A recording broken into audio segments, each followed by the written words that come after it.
नमस्कार मित्रों, स्वागत है आपका एक बार फिर आपके अपने YouTube channel Atharva civil classes पर। दोस्तों, ये हमारी सामान्य विज्ञान की रामबाण प्रश्नों की सीरीज की छठी क्लास है। इसके पहले मैं 5 क्लासेस चैनल पर अपलोड कर चुका हूं, जो अगर आपने अभी तक नहीं देखी है तो उन क्लासेस को भी एक बार जरूर देखिएगा। और वीडियो शुरू करने से पहले आपसे एक अनुरोध है कि अगर आपने अभी तक चैनल को सब्सक्राइब नहीं किया है तो चैनल को सब्सक्राइब करें और ज़्यादा से ज़्यादा लोगों तक शेयर करें। आइए तो शुरू करते हैं आज की हमारी क्लास। पहला प्रश्न है, किस वैज्ञानिक ने सर्वप्रथम बर्फ के दो टुकड़ों को आपस में घिसकर पिघला दिया था? तो दोस्तों, इसका सही जवाब है डेवी ने, और इसे ही डेवी का इफेक्ट कहा जाता है। अगला प्रश्न है, सबसे अधिक तीव्रता की ध्वनि कौन उत्पन्न करता है? तो याद रखिएगा, बाघ सबसे अधिक तीव्रता की ध्वनि उत्पन्न करता है। अगला प्रश्न है, जब ध्वनि तरंग चलती है तो वह अपने साथ क्या लेके जाती है? तो याद रखिएगा, जब ध्वनि तरंग चलती है तो वह अपने साथ ऊर्जा लेके जाती है। अगला प्रश्न है, सूर्य ग्रहण के समय सूर्य का कौन सा भाग दिखाई देता है? तो याद रखिएगा, सूर्य ग्रहण के समय सूर्य का जो भाग दिखाई देता है उसे क्रीट कहा जाता है। अगला प्रश्न है, सूर्य की किरणों में कितने रंग होते हैं? तो याद रखिएगा, सूर्य की किरणों में 7 रंग होते हैं। अगला प्रश्न है, टाइपराइटर के आविष्कारक कौन है? तो याद रखिएगा, टाइपराइटर के आविष्कारक हैं सोल्स। अगला प्रश्न है, सिरका को लैटिन भाषा में क्या कहा जाता है? तो दोस्तों, इसे एसिटम कहा जाता है, सिरका को लैटिन भाषा में। अगला प्रश्न है, कपड़ों के जंग के धब्बे हटाने के लिए क्या प्रयोग किया जाता है? तो याद रखिएगा, जंग के धब्बे या किसी भी अन्य प्रकार के पक्के दाग ऑक्जेलिक एसिड द्वारा हटाए जाते हैं। अगला प्रश्न है, गन्ने में लाल साइन रोग किसके कारण से होता है? तो याद रखिएगा, यह कवक यानी कि फंगस के द्वारा होता है, गन्नों में लाल साइन नामक रोग। अगला प्रश्न है, आम का वनस्पतिक नाम क्या है? तो याद रखिएगा, मैगीफेरा इंडिका आम का वनस्पतिक नाम होता है। अगला प्रश्न है, कॉफी पाउडर के साथ मिलाए जाने वाला चिकोरी चूर्ण कहां से प्राप्त होता है? तो याद रखिएगा, यह पेड़ की जड़ों से प्राप्त होता है। अगला प्रश्न है, विटामिन सी का सबसे अच्छा स्रोत क्या है? तो आप सभी जानते हैं, आंवला विटामिन सी का सबसे अच्छा स्रोत होता है। अगला प्रश्न है, मांसपेशियों में किस अम्ल के एकत्रित होने से थकावट होती है? इसका सही जवाब होगा, लैक्टिक अम्ल के इकट्ठा होने से मांसपेशियों में थकावट होती है। अगला प्रश्न है, अंगूर में कौन सा अम्ल पाया जाता है? तो याद रखिएगा, टार्टरिक अम्ल अंगूर में पाया जाता है। अगला प्रश्न है, कैंसर संबंधी रोगों का अध्ययन क्या कहलाता है? तो दोस्तों, इसे ऑर्गेनोलॉजी कहा जाता है। अगला प्रश्न है, मानव शरीर में सबसे लंबी कोशिका कौन सी होती है? तो दोस्तों, तंत्रिका कोशिका मानव शरीर में सबसे लंबी कोशिका होती है। अगला प्रश्न है, दांत मुख्य रूप से किस पदार्थ का बना होता है? तो याद रखिएगा, डेंटाइन का बना होता है दांत। अगला प्रश्न है, किस जंतु की आकृति पैर के चप्पल के समान होती है, इस तरह से?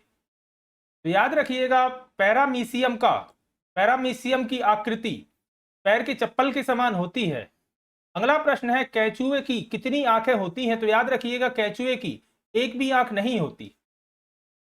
अगला प्रश्न है, किस मुख्य खाद्यान्न में प्रोटीन नहीं पाया जाता? तो याद रखिएगा, चावल में प्रोटीन नहीं पाया जाता, और सोयाबीन प्रोटीन का सबसे अच्छा स्रोत होता है, याद रखिएगा। अगला प्रश्न है, मानव का मस्तिष्क लगभग कितने ग्राम का होता है? तो लगभग 1350 ग्राम का होता है मानव का मस्तिष्क। अगला प्रश्न है, रक्त में पाई जाने वाली मुख्य धातु कौन सी है? तो याद रखिएगा, लोहा मुख्य रूप से रक्त में पाई जाने वाली धातु है। अगला प्रश्न है, किण्वन का उदाहरण क्या है? तो दोस्तों, दूध का खट्टा होना या खाने की ब्रेड का बनना किण्वन का उदाहरण होता है।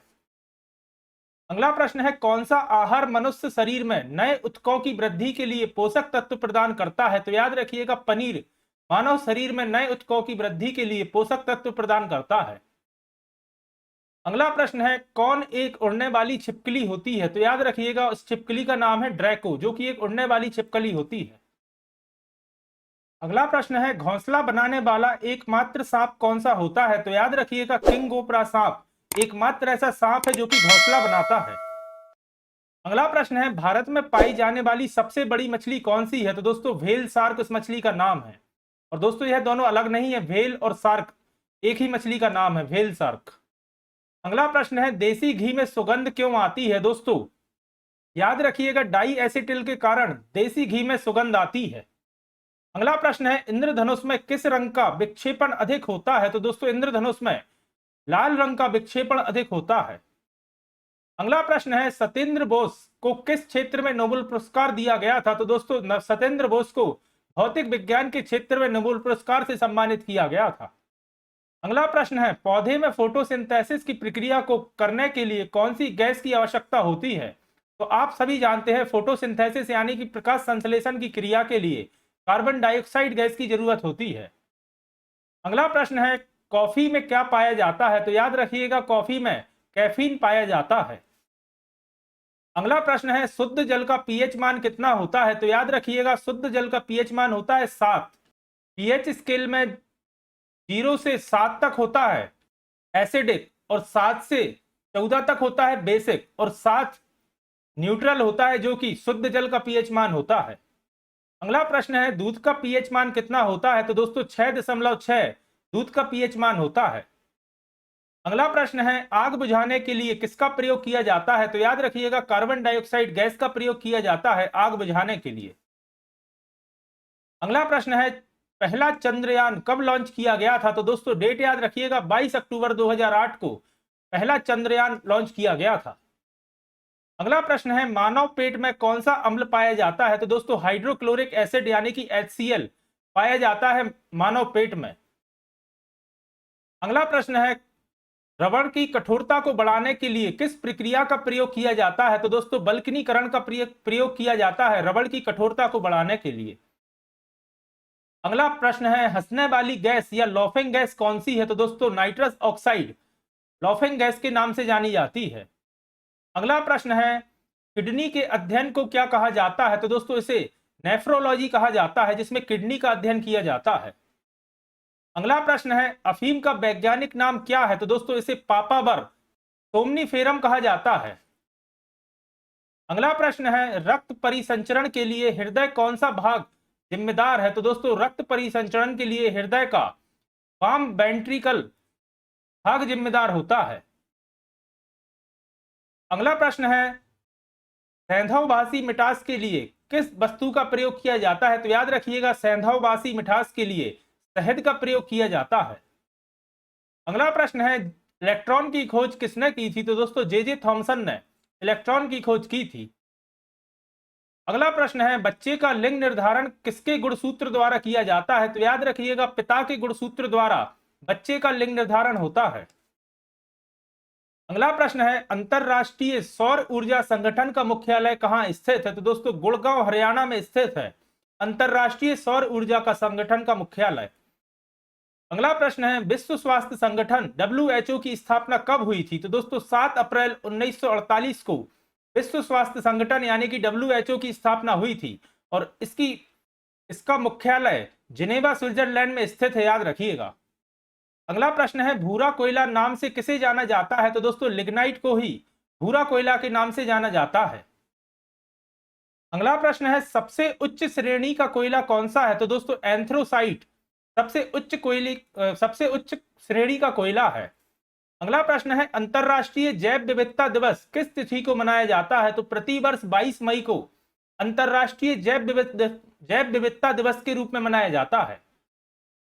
अगला प्रश्न है, विश्व अल्जाइमर दिवस कब मनाया जाता है? तो दोस्तों 21 सितंबर को विश्व अल्जाइमर दिवस के रूप में मनाया जाता है। अगला प्रश्न है, भारत में राष्ट्रीय विज्ञान दिवस कब मनाया जाता है? तो 28 फरवरी को भारत में राष्ट्रीय विज्ञान दिवस मनाया जाता है। और अगर आपसे पूछा जाए 28 फरवरी को राष्ट्रीय विज्ञान दिवस क्यों मनाया जाता है? तो याद रखिएगा सीवी रमन ने इसी दिन रमन प्रभाव की खोज की थी। इस उपलक्ष्य में 28 फरवरी को राष्ट्रीय विज्ञान दिवस मनाया जाता है और सीवी रमन को इसी उपलब्धि के उपलक्ष्य में नोबेल पुरस्कार से सम्मानित किया गया था। अगला प्रश्न है, विश्व पृथ्वी दिवस कब मनाया जाता है? तो याद रखिएगा 22 अप्रैल को विश्व पृथ्वी दिवस के रूप में मनाया जाता है। अगला प्रश्न है, भारत में किसान दिवस कब मनाया जाता है? तो याद रखिएगा 23 दिसंबर को भारत में किसान दिवस मनाया जाता है।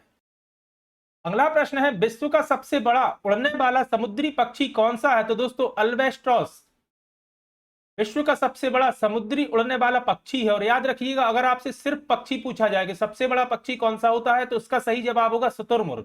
या जमीन पर रहने वाला सबसे बड़ा पक्षी कौन सा है? तो शुतुरमुर्ग या ऑक्टोपस जिसका नाम है। और अल्बाट्रोस समुद्री सबसे बड़ा उड़ने वाला पक्षी है, याद रखिएगा। अगला प्रश्न है, पृथ्वी पर सबसे बड़ा जीवित पशु कौन सा है? तो दोस्तों ब्लू व्हेल पृथ्वी पर सबसे बड़ा जीवित पशु है। अगला प्रश्न है, रंगीन हीरे में अलग अलग रंग क्यों मौजूद होते हैं? तो दोस्तों यह अशुद्धियों के कारण मौजूद होते हैं, हीरे में अलग अलग रंग। अगला प्रश्न है, किन भौतिक मात्राओं के आयाम एक समान होते हैं? तो दोस्तों संवेग तथा आवेग के आयाम एक समान होते हैं। अगला प्रश्न है, वनस्पति तेलों से कृत्रिम घी बनाने में किस उत्प्रेरक का इस्तेमाल किया जाता है? तो दोस्तों निकेल का इस्तेमाल किया जाता है वनस्पति तेलों से कृत्रिम घी बनाने के लिए। अगला प्रश्न है, अल्कोहल से ईथर बनाने की विधि में किस उत्प्रेरक का इस्तेमाल किया जाता है? तो याद रखिएगा, गर्म एल्यूमिना का प्रयोग किया जाता है अल्कोहल से ईथर बनाने की विधि में, और एज अ उत्प्रेरक के रूप में प्रयोग किया जाता है। अगला प्रश्न है, क्लोरीन गैस बनाने की डीकन विधि में किस उत्प्रेरक का इस्तेमाल किया जाता है? तो दोस्तों क्यूप्रिक क्लोराइड का उपयोग किया जाता है क्लोरीन गैस बनाने की डीकन विधि में। अगला प्रश्न है, आरडीएक्स को जर्मनी में किस नाम से जाना जाता है? तो दोस्तों इसे हेक्सोजन के नाम से जाना जाता है आरडीएक्स को, और आरडीएक्स दोस्तों एक विस्फोटक होता है, याद रखिएगा। अगला प्रश्न है, आरडीएक्स में तापमान एवं आग की गति को बढ़ाने के लिए क्या मिलाया जाता है? तो दोस्तों एल्यूमिनियम का चूर्ण मिलाया जाता है आरडीएक्स में, उसका तापमान एवं आग की गति बढ़ाने के लिए। अगला प्रश्न है, आरडीएक्स की खोज किसने की थी? तो दोस्तों हेंस हेनिंग ने आरडीएक्स की खोज की थी, याद रखिएगा।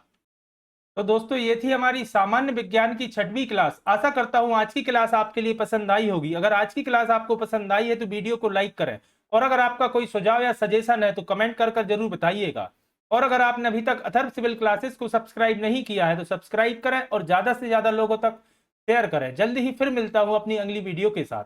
धन्यवाद दोस्तों।